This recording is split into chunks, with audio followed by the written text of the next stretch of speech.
Hey everybody, Assalamu alaikum. Hope you're having a wonderful day. Make sure that you hit the subscribe button and the notify button so you know when you're getting new episodes. And we just want to grow this project. I thank you in advance. Without further ado, let's get it rolling. The Shout Out Show.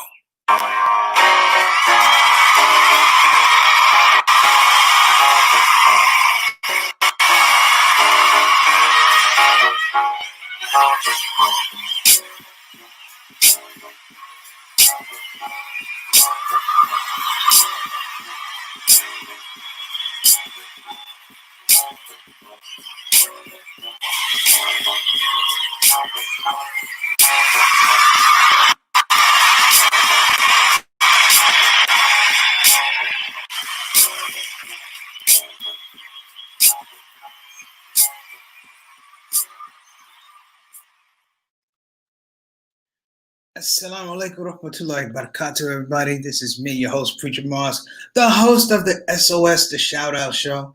Listen, this is a really laid back Sunday, everybody. It's in the evening. You're thinking about what you're going to wear tomorrow to work. You're fixing lunches. You have all these things going on. And you know what? I thought today would be a real cool day to just have sort of like a chill day. When I say have a chill day, I mean talk about things that matter, but talk about them in a way that's real communal, like we're on the block, like we're on the corner, and everybody has their bag of chips and they have their soda, whatever it is, or your bottle of water, and we really start talking about some of the things that are really going on, some of the things that are slipping through the crack, particularly in the Muslim American community. Today's topic, as you can see, is the importance of Muslim role models today. And I say today, not yesterday, but especially today. There's a crisis that's going on. A lot of people don't understand what I'm about to say, but I think it's really important. And I like to back up and give you a little bit of context so that whatever I'm saying, hopefully you'll get you'll get the bulk of it. The nuances you might miss, but you get the bulk of it. I would back up to two scenarios that happened in the United States. Two giants in the Muslim community in the United States. Two of them. One, Imam Muhammad, son of Elijah Muhammad, son of Sister Clara Muhammad. And two, Muhammad Ali. Both of these guys were both giants in their own way. Strategically and ideologically, they took separate paths, but they had the general idea, which was the upliftment of African American life, African American social life, African American economic life, and spiritual life. What was interesting is that they left two examples that I'm going to talk about today because it's very, very, very important. Imam Muhammad, before he passed away, he decentralized all of the masjids. The idea was to set up a scenario where the mosque in these communities had to be self-sufficient, meaning they had to have a plan for sustainability. Now, this is nothing new. The landmark, and one of the reasons why I always felt like he's always been undervalued, if you will, was he led one of the largest mass conversions that ever happened in the United States. But here's the thing that you should remember. He did it, but he maintained the history of how you got there. His father is Honorable Elijah Muhammad. A lot of people don't understand that while they had ideological clashes, there were social clashes. They weren't really about the religion. A lot of people don't know that he went and studied Arabic and he knew about Sunni Islam, and his push for his father to take the nation of Islam to orthodoxy, that was an argument, but it came in the space of understanding social positioning. And Muhammad Ali, in that same space, was in the same crawl space, if you will. And he inherited the same thing, and he carried it out a different way, if you will, an international model he gave everyone. Now, this is what's important. I'm going to speed you up. Imam Muhammad passed away. And Muhammad Ali passed away. I did make Imam Muhammad's janazah, but I did make Muhammad Ali's janazah, his funeral. And the feeling that happened was this. Assalamu alaikum warahmatullahi wabarakatuh. I'm doing my show, that's what's up. The feeling that happened was that in America, we had lost our largest lights in terms of Muslim identification, Muslim image, which were two gentlemen who happen to be African American who presented the aspect of a universal Islam. People don't understand that the image that they had before they went from the first and second resurrection, if you will, was the fact that they had instilled an identity in this United States that was important for several reasons. The one important reason was it established something that's actually in Quran, actually in Sunnah, actually in fiqh, which is the aspect of time. They were able, in their space, for whatever mission Allah subhanahu wa ta'ala gave them, they marked time. And this is really, really important because marking time in the United States, if you're not a part of the white supremacist group or privilege, if you will, it's very, very hard for African Americans to mark time. Give you a prime example. Native Americans, when did they disappear? When were the treaties? We don't know because they weren't allowed to mark time. And I say this because, in looking at present day, let me give him a minute. What's going on, Ahmed? I owe you a call too, brother. I got to talk to you about something. What's happening in the United States is we're being tricked, we're being fooled, and we are wasting our time. And in wasting our time, we're wasting our opportunities. We're being spoon-fed things that don't necessarily have high consequence, but we attach our emotions to them way too early and don't understand that there's a strategy that's going on. You know, in the hood, when a guy goes to jail, what's the word they say? A judge gave him how much time? How much time? Not a sentence. How much time did he get? And when I say in that space, how much time did he get? I want you to understand something. It's not good time. The worst time you could ever have is the time that you don't own. The time that you can't craft things that are important to you, craft things that are important to your family, craft things that are important to your society. And when we talk about time, a lot of people don't understand that time's not going to last forever. And if I can even go further, it's the idea that even in the Quran, I mean, one of the first surahs I ever heard was Surah Asr, talking about time, talking about how you spend your time, talking about how you levitate or gravitate to groups, and understanding the importance and the relevance of spending your time wisely. At this point in time, pardon the pun, here in the United States, I've realized something. I was talking to several people. This is the Aika call. Shout out. Wa alaikum assalam wa rahmatullahi wa barakatuh, Sister Aika, all the way from Indonesia. What I've realized in the last 6 years, and my theory, if you will, has come through, and I'm saying my theory has been parts of conversation with other OGs, some of my elders talking. One of the elders said, you know, one of the problems we're dealing with today with George Floyd, Black Lives Matter, he said, we've fallen into a position where we don't value time. We don't value time. And you see, we don't own time. When the minorities don't own time. Muslims here in the United States, you don't own time. In fact, many times you're on borrowed time.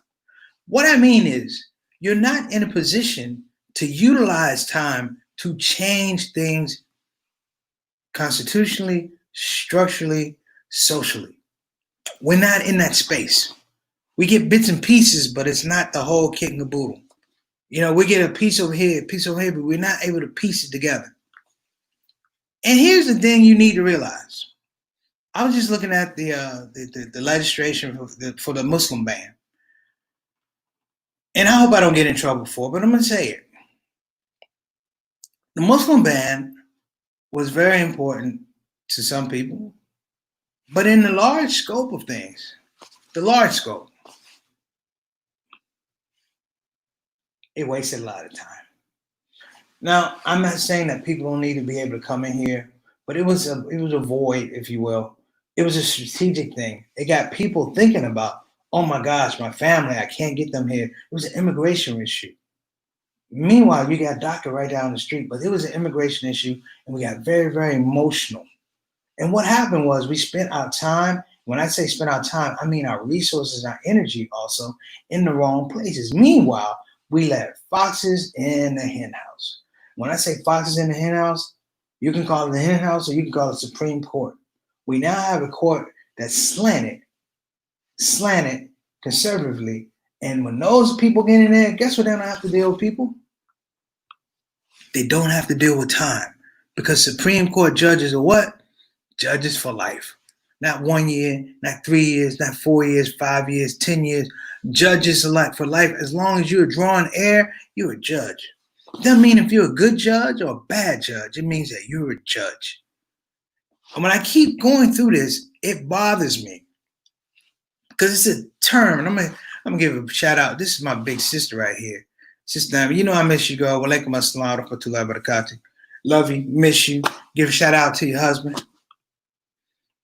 But it occurred to me, even with the George Floyd thing, even with police brutality, even with the economy, I look at certain things, and it didn't hit me till I was watching John Lewis go over a bridge today. They had his body in a casket. Two black horses were they were carrying him over the bridge in Selma. And it hit me. He was 80 years old. 80 years old. You know what white supremacy can do that none of us can do? None of us. When we're talking about time, they can run the clock out. They can run the clock out. It means I know the rules, and I'll just keep going and going until either it's nobody here standing, or the people who are left, they don't understand what the situation is or the scenario is. They run the clock out. Run the clock out is actually a term. It's a basketball term. It's called the four corners from back in University of North Carolina, which meant that North Carolina would go up on you maybe 10 and 16, and then they run the clock out on you. They make sure you never got the ball again to shoot, to threaten, if you will, to score the ball. And the way they did is they kept the ball with it. They kept the ball away from the opponents. We call that running the clock out. The way they run the clock out here in the United States is laws. Laws. Instead of talking about Islamophobia, things like that, police brutality, they're all nice. But those are terms we use, that they use, and they run a clock out with them. You know, I'll never forget an interview with Thurgood Marshall. And they asked him why he was going to retire, because he was basically a judge for life. And Thurgood Marshall, in all of his wisdom, looked at the reporter and told him, the reason I am retiring from the Supreme Court, he said, because I'm old. He's old. He said, I've been going through this my whole life. Whatever life he had left, he wanted to enjoy with his family or whatever he wanted to do, and I respect that. But think of it like this. How many times have we been able to run the clock out? Think about Muslim leadership, and this is why we need role models today, because we need role models to mark the time. In a year, brothers and sisters, it would have been 20 years since 9/11. Let me say that again, 20 years since 9/11. And what do? Every 9/11, we read the names, okay, but there's no question about the condition of Muslims here in the United States. It's supposedly like we moved on. You know what the thing is? We're not as angry. We're not as urgent. You know why? Because time. 20 years is a long time. Sometimes I run into kids that actually don't even know, Muslim kids don't even actually know that there was a 9/11, that this thing actually happened. And I see some of the vestiges of this. When I say vestiges, I mean, I see where this is an issue because it's seemingly going on and on and on and on. The switch up is history these days. In the state of Texas, they actually try to put a textbook in circulation for curriculum, a history textbook, which listed slaves as unskilled labor and framed the masters as the people that were giving them opportunities to get skills. Now, if you don't think this is crazy or this is real, you're sleeping. And as we begin to look at this whole thing, And I'm going to put this out. This is my big sis said, all the distractions. Have you seen a picture of the legislative process? Yeah. You can't even get justice in a real-time way. Let me tell you something about how I was talking to a young brother, and he was talking about how black folk go to jail at a disproportionate rate. I said, well, let me tell you how the system is set up. He said, first of all, when you go to jail, you're going to go through a system. And every part of the system that you touch, you got to pay for. Your mugshot, your fingerprints, the time you actually lock up. You know, if you got a sandwich or a meal, you're going to pay for that. It's called bail. You've got to make bail to get out of jail. That doesn't even make sense. Got to make bail. You know, if you're guilty or innocent. But in case you are, we're going to make sure you stick around, and we're going to attach your property. That's bail. Then the fact is, when you're in the situation, don't think that you're going to get a speedy trial. So you might go in court, they call it a reset. You may do 15, 20 resets. Why? Because the attorney wasn't ready. Why? Because the judge wasn't ready. Why? Because, I'm busy. Meanwhile, you're paying for an attorney. Why? The attorney's going to tell you, because my time is valuable. Not yours, theirs. And then as it goes over and over and over and over and over and over and over again, you realize that it's a hustle. And so guys wind up taking pleas because the court system is not really set to hear everybody's case. Why? Because it takes up time. So to make sure that doesn't happen, they have a whole preset of rules that you're going to have to go through, and laws that are pre-existing that are going to run you through a labyrinth like a mouse chasing a piece of cheese. And in the end, even if you are found innocent, the amount of time that you spent going to court, missing work, the stress caused by your family wasn't really even worth it. So some guys actually say, I'm going to go ahead and take a plea deal. Why? Because it saves me time. I'm going to give a shot, brother. Brother Youssef, we failed because the Muslim leaders for over 20 years did not raise their replacement. That is true. But I would go further.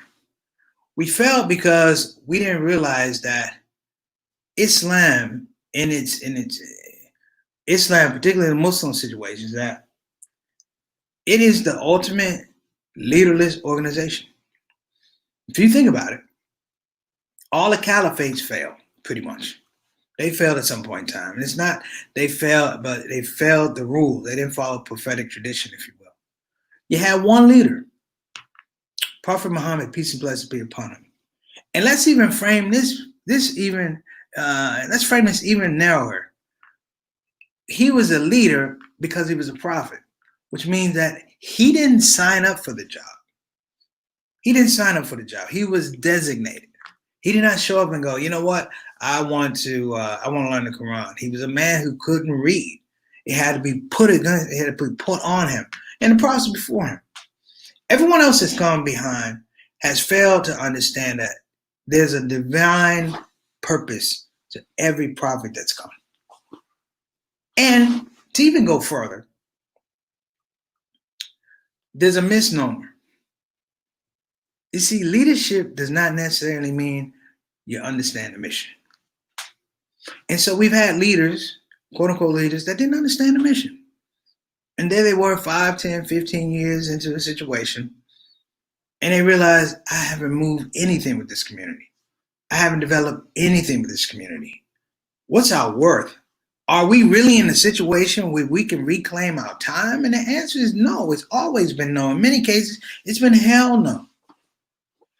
So we need role models today for nothing other than the fact that they have to benchmark our time, that we were able to do something.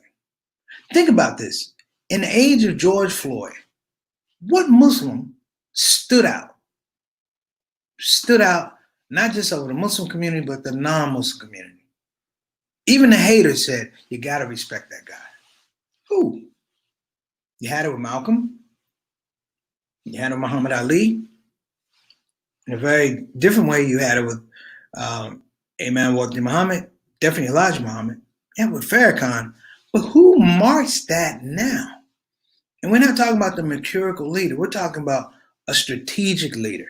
Somebody who goes, I know how to get us from point A to point B to point C with the highest level of efficacy, meaning that we're going to be effective at each level. And so I asked the question, how do we reframe our Muslim role models today? Because if you're not paying attention, they're being eased out. They're being eased out. You heard it here first, you might hear it here last. If you are a supporter of Black Lives Matter, hear me carefully. If you are a Muslim leader and a supporter of Black Lives Matter, you will be eased out. You will be removed. Because as much as we want to yell Black Lives Matter, that's not your time. That's their time. And you may lend credibility to it. You may lend support to it. But in the end, they're running out the clock on you. I thought about it. I slept on it. And it bothered me.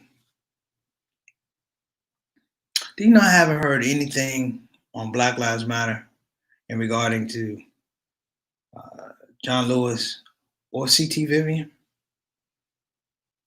I mean, I'm hoping I just missed it, but I haven't heard anything. Black Lives Matter, this was a man who embodied Black life sacrifice, not protest. You know, every year he would go back to Pettit Bridge and walk across, and people go, why? He goes, you know what? This is history. He said it was a special time. And he reminded us for years that it was a special time. Even in his death, he brought back imagery of what that bridge was, and it took it back to another time. And it made me proud, but it made me a little insecure. It made me a little sad that we, in my generation, have failed to replicate anything close to that. And we've had the good schooling, we've had the good jobs, but we haven't had the divine inspiration to do it. Look at our HBCUs, man. We have over 107 HBCUs. Did you know that? And I was with my teacher, Mr. Dick Gregory. He said, you know why they call them historically Black colleges and universities? I said, no, sir. He said, you know why? I said, no, sir. He said, because we ain't built one in quite a long time. That's what makes them historic. Damn near antique. The last one was down in Virginia. That one closed in 2013, and nobody heard anything about it. You know why? Because American society has been running out the clock on a whole lot of things having to do with Black life, Black identity, Black fairness, and Black liberation. They've run out the clock. You know, Mr. Farrakhan did a speech on July 4th, and someone said to me, you know, he looked tired. I said, man, he's 87 years old. What do you mean tired? He's 87 years old. He's a cancer survivor. And even then, as he spoke, I had a sense in my heart of sadness because he talked about all the enemies he had to deal with. The enemies were sitting back going, he's 87. He doesn't have much time. So brothers and sisters, we need Muslim role models today because the ones from back in the day, they're not here anymore. Today. When I say Muslim role models, listen, you don't have to have a big house. You don't have to be the best speaker. You don't have to be cute. You don't have to have money. You have to have conviction so that the people around you understand something very clear, that you have a purpose, that there's something meaningful to what you say and what you do. And more importantly, there's something meaningful to what you believe. Because right now, while people are running the clock out on us, people don't believe that we can reclaim our own time. People don't think that we understand exactly what's going on. So from my heart to your heart, brothers and sisters, on this Sunday while we sit quietly, wait for Monday to come through, please assess what you do with your time. And if you're a real brother and sister, please assess what I'm doing with my time. And let's have that conversation about how we can be more equitable.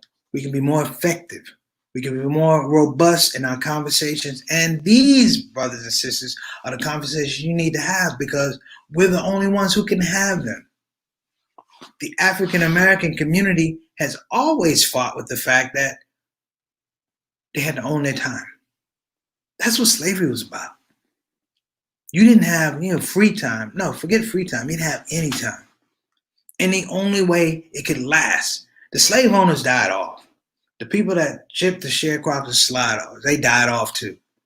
The police who do the police brutality and the overseers, they all died off. But what did they leave to make sure that they can own that time? They left laws. And laws, brothers and sisters, obey nothing in regards to time. Think about that. Think about it again. The laws outlive all of us. And so maybe, just maybe, we need to spend our time looking at these laws. We need to spend a little bit more time understanding that, you know what, I'm upset, I'm very upset, and I don't like what they did to Brother George Floyd, but I'm going to look at the system that allowed this to happen. Because you know what, I don't want to sound cold, but we all got to return back to Allah anyway. Like my father says, ain't none of us getting out here alive.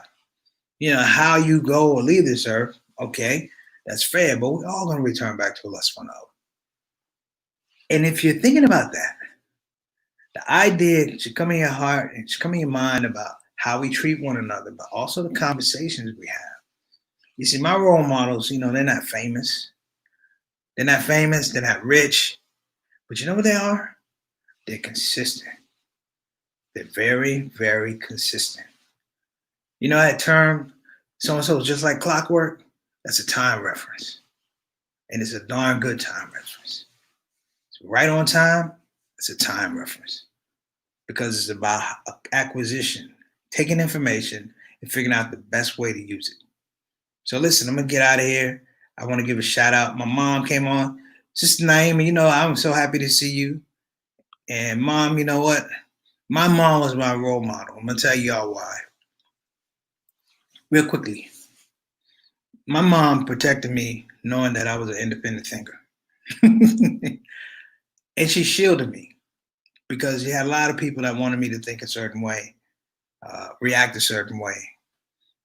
And the one thing she always gave me, it wasn't free time. It wasn't free will.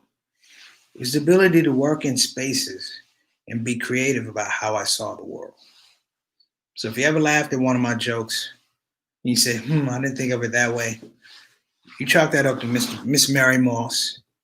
And I just want everybody coming out of this conversation to understand where we are in terms of being a community and where we are in terms of tomorrow. Our tomorrow has to do with how we're going to bring up the kids of today. So remember, be a Muslim role model, be consistent, ask good questions. Don't let this society, white supremacy, run out the clock on you, because it runs out the clock on you, it runs out the clock on all of us. All right, everybody. I appreciate you. Like I said, I always appreciate you guys for coming out, and we're going to see you soon. We're moving to our 100th show, everybody, so I hope you're going to be there and partake. Hey, everybody, this is your brother, Preacher Moss. Listen, I hope that you enjoyed your shout-out show experience. We'll be back with the next show, the next shout-out show. A simple ask before you go, please help your brother out. Click that subscribe button, click that notify button, and I'll see you again on this side of the microphone. You probably wonder what that smell is.